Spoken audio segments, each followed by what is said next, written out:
doing, Karan? Good to see you. Good to see you. Yeah, give me a hand. Always good to share the stage with another Aussie. That's right. I was just thinking the same. Did you have your avocado on toast this morning? I did not, but anyway, I didn't have any Vegemite here either. But anyway, let's kick it off. Why don't you tell?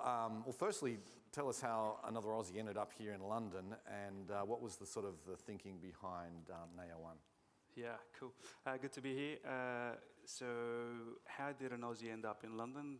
Most likely how a lot of Brits end up in Australia. Right. It was change of scenery. So I used to work for an Australian bank, and a role came up to basically run their tech for Europe and Americas. So I thought, you know what, do the expat thing, come over for 2 years, travel Europe, do your job, kind of go back. That was almost 7-8 years ago, and that's usually what happens. So as part of running the tech for that bank, it was all end-to-end operations. But it occurred to me, so if you think about the scene 7-8 years ago, or even 5 years ago, there was a macro scene change where a lot of banks and fintechs were headbutting and kind of went from competition to co-opetition, right? Mm-hmm. So wanting to collaborate a lot more. So both sides realized actually we could accelerate both businesses by partnering with each other rather than trying to outdo each other. Mm-hmm. So great, and there's a lot of good tech in UK, Europe, and America. So why don't we send that back to Sydney? That would be great. So you do what anyone does or did at that time, set up an innovation lab, right? So I had the discretionary funds, to bring the innovation in house to help the product teams. Had really motivated business. Had the whole tech team to support me. And what I found was when I was bringing in tech, it just kind of came to a ground halt. With no fault of anybody. Mm-hmm. It's just banks are a regulated institution, so you can't just willy-nilly bring tech in. You need to go through the proper process of due diligence, the supplier party risk. But there's a key difference. The key difference is I'm not sure yet if I want to buy that tech. Right.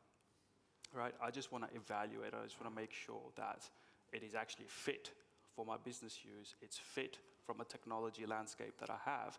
And for that, I just need to make sure that it's a well-functioning company, but actually I don't need their SOC 2 security reports at this or their BCP plans, so I don't need to go through the onboarding.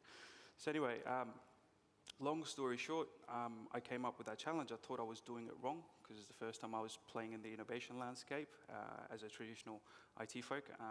So I called up a couple of CTO friends and CIO friends. I'm like, hey, are you guys working with fintechs? Have you started, or are you just busy destroying them kind of thing, or rebuilding their products? And the answer was no. We're trying to bring them in, and it's a significant problem to bring tech providers into the bank from an evaluation and selection process, okay? So by the end, I would have spoken to about 50 CIOs and CTOs. And then as I was going through those conversations, it kind of dawned on me. It's like, hang on, I think this is an industry-wide problem. Right. So that's when I came across the concept of sandbox. Mm-hmm. And that's where Sandbox was born. Right. Okay, so then maybe we can dig into that a little bit and just maybe talk about how it works and how it does actually make things so much faster. Yeah, sure. So as part of that journey, I looked at a number of sandboxes that were already in the market. Mm-hmm. And what I found was, what is a sandbox? Sandbox is a technical environment where you can bring technology in and see if it's a good fit for you at a very basic level, right? So you could, for argument's sake, you could spin up any of the cloud environments and do the same thing. And that's what some of the, banks were doing 5-6 years ago. But the challenges with them, and I'll get to what our sandbox looks like, were that it still didn't have the governance layer or the control function around it, which made banks, not so comfortable with it. There's no billing controls, for example, no governance, no data leakage protection. So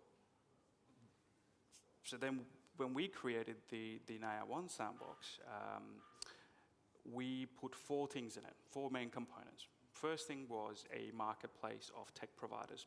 Now, it's different to a directory listing of tech providers, because for that you've got Google and your network to find out who you need to work with.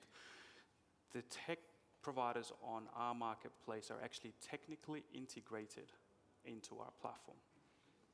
which means you log into NayaOne once, and you'll be able to access 150 plus different tech providers, ranging from the emerging techs to all the way to listed companies, to see if they're a good fit for your business capability. When in a bank or a financial service institution, once you've got the tech provider, your second biggest challenge is data sets and not having access to data to actually see how it would work. Right.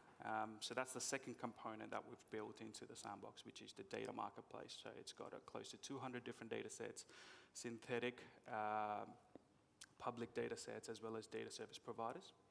And what that means is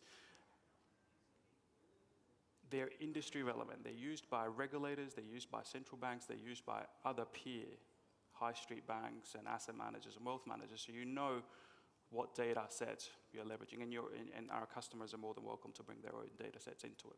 Right. The third pillar is the technical environments, which is the thing that's out there in the market that everyone has access to through a cloud provider. What we've done with that is we've taken that and we've applied air gap security, governance controls, data leakage protection to that to make sure that it's safe and secure from a bank and a regulated entity point of view. The last thing is, which is so simple, so I don't want to call it the secret sauce. If we've brought it all together.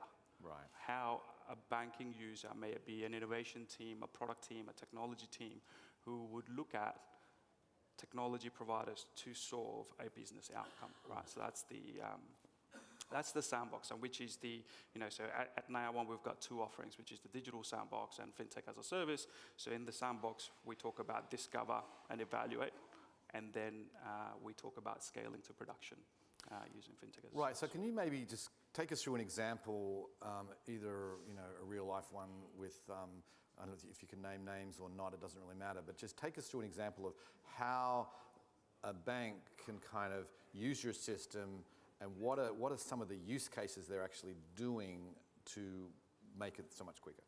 Yeah, sure. So in terms of, let me cover the areas we play in. So it's technology and domain agnostic, but the strengths. So the strengths are payments, financial crime, ESG, and we're building out a big digital asset ecosystem, which I'll talk about, and open banking. So those are the big five, but there's everything else in the middle. Let me think of two quick examples. So one would be someone wanting to evaluate a lending tech provider. Typically what would happen is they'll go, okay, I need a lending tech to address my business outcome. They would go to the market, they'll find out who they want to work with. They'll then go through the process of finding all the right people inside the organization to onboard them. Then they'll go to the tech team, get some infrastructure, go through the cloud, the security, and the architecture team, how to bring this person, this company in. And then they'll do a proof of concept, and then they'll go through the normal process of yay or nay. Now, in our experience, that process is 9 to 12 months. That's what it takes as an average. Now, if the same bank was using NayaOne, they would log in, they'll go to the marketplace, provided they've onboarded NayaOne, they'll type in lending tech, they'll see all the companies that are there. They'll select one or two companies they want to work with. Let's assume the company they originally wanted to work with is not there. They will send them an invite to get on board, and they can be onboarded in less than a week to an agreed standard. And then they're able to spin up technical environments, give them the same data, define the same requirements, agree the same outcomes across all three different vendors, and then run that proof of concept. An average time that it takes a proof of concept to get up and running is less than a week, and that includes a lot of back and forth between KPIs, between banks and vendors. Now the difference is, from a time point of view, the bank is able to look at 3 vendors and not one, so they're not pinning all their hopes in one. They're able to get there in a week as compared to 9 months. And when they're going through the process, they're able to compare the outcome of those 3 vendors from an apples to apples perspective, because they're all in the same environment with the same data, with the same KPIs and requirements. So from an impact point of view, it's time, it's cost, because now I also haven't engaged the 14 teams that I need to get sign off from. And thirdly, the decision I'm making on the lending tech provider is so much more confident because I've looked at Right. 3 different capabilities. It also satisfies my procurement requirement to look at 3 different vendors before I make that decision. So typically what we find is you got to that point, you've got to a decision in 80% less time.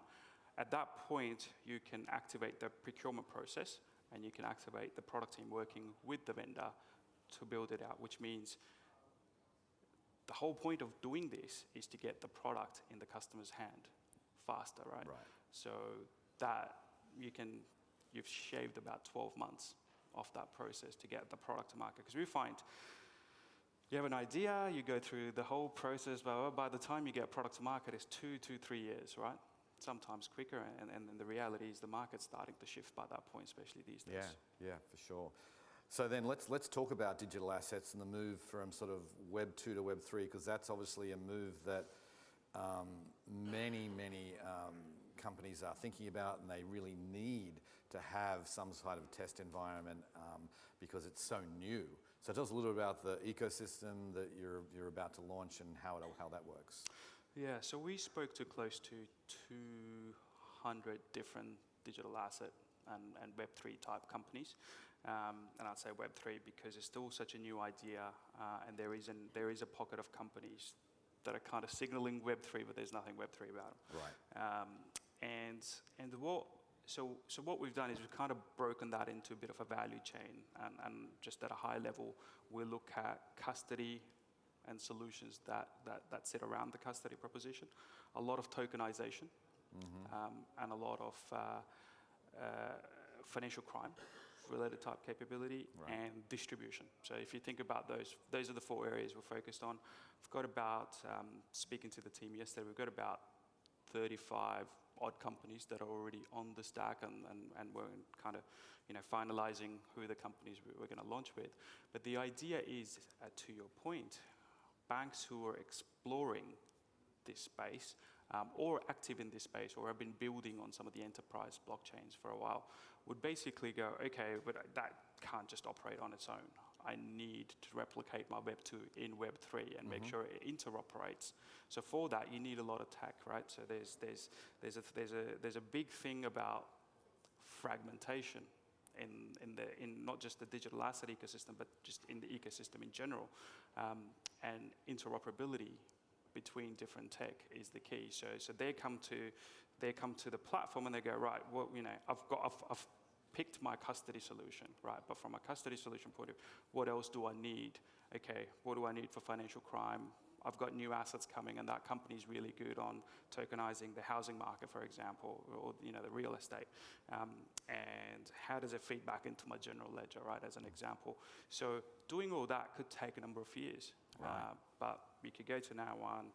We've got a number of custody solutions there. We've got a number of core systems that it plugs into, so you can test the interoperability. And you basically do your kind of like your mock environment, and you can flush through transactions, and you can see how it would flow. And I think so. We started off as enabling tech, but really where we're finding most success is enabling product outcomes, as well as making risk and compliance teams more comfortable, because they can see it, they can feel it, they can see it end to end. They can assess the risk, not just for that project or for that system. They're able to see what a transaction flow would look like for a particular asset. Right. And then when we chatted last week, you talked about this concept, which I thought was really interesting. You talked about what you're really creating in some ways is open banking for the crypto world. So yeah, maybe just can you sort of tease that out a little bit for us? Yeah, and I retracted very quickly. I kept it though, because I think it's a really interesting concept. Yeah, it is, and the intention of saying that is basically connecting once into many, right? Right. So with open banking, there was you're basically aggregating a lot of banks into one open banking provider, and then providing that to different people who want to build products on top. So in a way, we're similar. We're aggregating a lot of different tech providers, right, that we're giving to people who want to build new products, not just on top of the open banking. So in the platform, we've got close to 8, if not 10 different open banking providers as such. The other way to look at it, if you're from a capital markets background, is the ECN, which is the Electronic Communication Network, which is typically a markets business would go into a hub and then connect to different pricing providers. So it's a similar sort of concept. You know, our customers go into NayaOne once, and they're able to access different ecosystems of tech providers to see what's going to help them, maybe uplifting their ESG posture, evaluating which digital asset companies are good for them to build products. So say more about the ESG piece, because that, how are you working with companies on that? Is that, are they able to evaluate how ESG these companies are? I mean, obviously you've got the data sets you talked about. Maybe just tease that out a little bit too. Yeah, so there's a number of use cases that clients work with us on. So one is we've done a number of value chains. So it might be around the investment and risk piece. There's about 25 companies in an investment and risk portfolio point of view that can help update your ESG posture on that space. The second one is, for example, is carbon foot tracking, so on the retail side, right? And again, about 25 companies there. So what happens is banks or asset managers will go in there and basically go, okay, well, this is what my current stack looks like, and if I looked at this value chain, here's the gaps, and they'll pick and choose the companies, construct the journey, and see what ESG outcome for their own company reporting they could generate, because that's like one thing. The other one is portfolio enrichment, so ability to test 5 different vendors to see what performs best on your portfolio. The other one is creating ESG relevant or carbon foot tracking education for retail clients, for example. But we're also seeing, and we also have a lot of tech providers that would help you kind of do a bit of ESG score on the company itself and different elements. So it would be like an ESG company score. It would be what's the ESG score of your track of your tech stack. Right. So it's going in lots of different spaces. Interesting. That's really interesting. So we are getting a few questions coming in here. Let's start to go through some of these. Sounds like NayaOne is a marketplace of tech. As you build the company, do you face classic marketplace challenges of balancing buyers and sellers on the platform? Yeah, interesting question. So if we go to the core principle of NayaOne and the tech marketplace, so we built this to enable product for the financial services enterprise to make sure that consumers are getting best products in a fast manner. For tech providers to come onto the marketplace, it's free. We don't charge, so you can't buy your way into the marketplace. One thing is common amongst everybody who's on the marketplace is that their tech works. So we kind of weed out the PowerPoints. That's a good thing. And we have periodic number of times a day check that the tech is up and running. So we do a level of due diligence, and if a bank's bringing somebody in, we follow their standards to do that. So yeah, from a buyer's point of view, so in terms of who's on the marketplace, there's inbound, there's if we're doing ecosystems, but the majority of the people on the marketplace are requested by our clients. Right. And so when they release something new, how quickly does it get up onto your platform? Because obviously these companies are all upgrading their software from time to time. Yeah, so integration and maintenance nightmare was part of the core principles. It's instant as soon as they release it. The way we've set it up is it's updated, straight away. Okay, excellent. So if they release it to market, it gets updated. Right. And then are you obviously working with different cloud providers? I presume that's a fairly trivial problem for you guys to have. You can go and test someone from AWS with someone from Azure and someone. Yeah, so we're cloud agnostic. Google. That's actually one of the use cases why clients work with us, because they're like, I can only test an AWS company because my current environment is AWS or GCP or Azure for that matter. And it's like, okay, well, if you get into NayaOne, it's a NayaOne managed platform. It doesn't matter where it's hosted. Obviously, they know where it's hosted, but they can bring in any company that's hosted anywhere. Okay, so here's one. How is the IP protected? Great question. In the NayaOne platform. Great question. Yes. And it comes up every time. So if you think about a bank and a tech company wanting to work together, especially in the data analytics or AI space, the first question that everyone asks is, how is my IP protected from both sides? Because there's a myth or a reality in the market, depending where you are, about if I show the bank how this works, they're just going to go and build it themselves, right? And sometimes that is true. Because it's a neutral environment and it's NayaOne managed, banks aren't able to get under the hood unless you give them permission to. Right. Okay.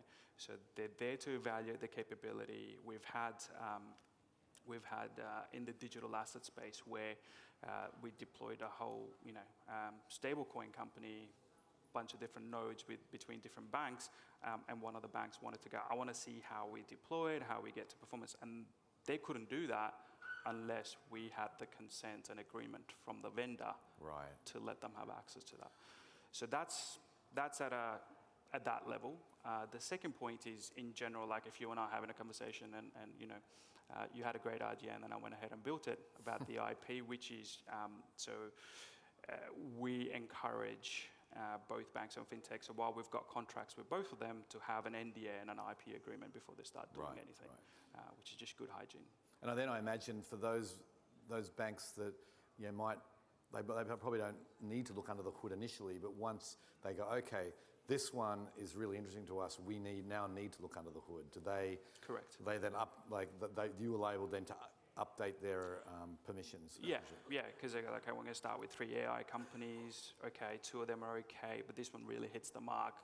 Now so we made a decision that this is the one that we're going to go with, but I need to look at one more thing.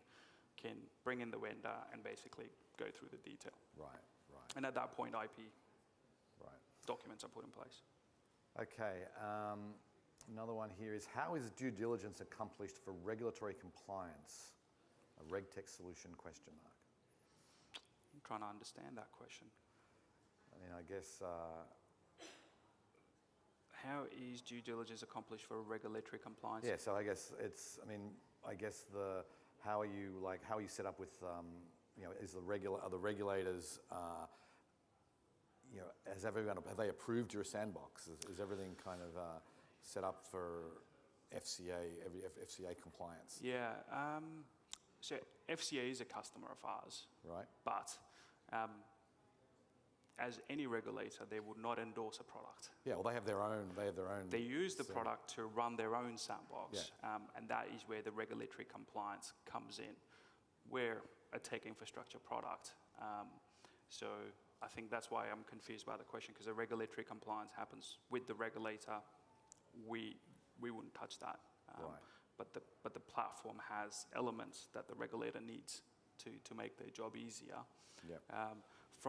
If the question was around how do we meet the due diligence that the banks are looking for, so if you've onboarded to more than a number of banks, you know that questionnaire is about 80-90% the same, right? So we've taken a light version of that and based on experience, extracted things that matter, and that's what gets used to onboard the companies. And most banks that we onboard as customers would add a couple more questions, and that's the questionnaire. Right, gotcha. Okay, another interesting question here. How long do banks take to mirror their environments into NayaOne? That's a great question. So typically the way it works is we'll pick a business unit and we'll work with them, and we'll get a number of their products and their core products happening within that. It really comes down to how far down the line the bank is in itself to have, bring their, let's call them UAT APIs into the sandbox. Or, there was a customer 2 months ago where they were working with a large CRM provider, and it was a brand new implementation. So actually they brought in off-the-shelf CRM into the sandbox. They brought in a core banking implementation into the platform, and all the new product development they were doing was actually in the sandbox, and that was getting pushed out into the CRM, into the core bank, and into the product from there. So it really comes down to how advanced the organization is in terms of the infrastructure they already have, or the API strategy they have, but also If you don't have anything and they're starting from scratch, it could be instant. Right. But I'd say the key point there is start small, pick an area, don't go mapping the whole bank into the sandbox, because that's a recipe for not achieving much. Right, okay. So that's a little bit of a similar type question, but when a bank decides to go steady with a certain vendor, what happens next? What is the handoff like? What's a go steady, Jim? I mean, like they're dating. They're dating. Ah, right. Yeah. Right. Okay. So they're interested, but they're not committed. Yeah. Okay. Interesting. Yeah. That's more a human problem, but I totally hear that, which is what we kind of call it leading down the garden path, kind of waiting for that date to happen. So the way we've structured that orchestration, that fourth piece that I was referring to, out of the box, we put milestones for the banks, because all of them are looking to improve their speed of execution, their speed of innovation, and how much they're executing. So things like, when was the NDA initiated versus when the NDA was done versus when the data was ready, when the pilot was. So they're all kind of staged. That we've found enables a lot of teams internally to stay on top of it, but also to cut out the time wasters. Because the simple question we've out of the box is, who's the sponsor for this? So you're not just having fun, but there's if this was successful, there's someone willing to buy this product at the end. Right, okay. What advice would you give a Web3 founder who wants to penetrate traditional financial institutions? That's a long conversation. It is. I'd say seek out the banks who are serious in that space, and there are a few of them here, definitely yesterday, and I've seen a few this morning. And finding the people who are active in this space, they know where to press, because the ecosystem's still pretty young, which also creates a bit of confusion. But people who've been operating in this space for even as little as a year know who's who and what's what. And finding those people out is probably the best bet. They would help you navigate the traditional financial institutions. Right. Because at a banking level, everyone is watching it from far at the moment. There's a few, so there's, it's a clear divide in my head, and I don't know if you feel the same. There's a category of banks who are ready with their tanks, ready to go, waiting for regulations to drop, and they will be just dishing out product. And they're a little bit in the institutional space. In the retail space, is a lot more, I'm just going to wait and see, especially in the UK when you've got consumer duty coming out next year or this year. Yeah, I think that's fair. I think there's more in that second camp than the first camp. Hopefully we'll get the regulatory landscape, a little bit more clarity would help a lot. But so then, what's the long game here? Because you connect these banks and fintechs together, and once they're connected, they're in production. I imagine they no longer do they still need the NayaOne ecosystem to sort of test new products, but maybe even just step back a little bit and talk about what are you planning? What's the vision for where you're taking this? Yeah, great question. So two questions there. Great. I know two great questions.